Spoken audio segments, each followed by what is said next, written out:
Today we're going to prepare halibut oreganata.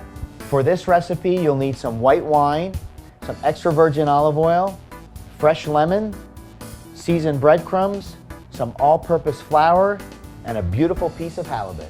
Coat the bottom of a heated saute pan with some extra virgin olive oil. Lightly dredge the fish in the flour and saute. You could use snapper, grouper, or your favorite white fish.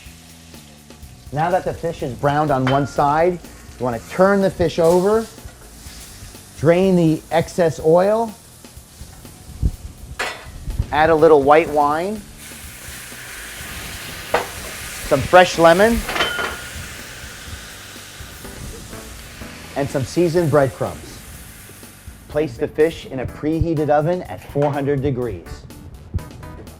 It's been about 15 minutes. The fish is done, and we're ready to plate it up. And now it's time to enjoy another traditional family recipe. Buon appetito!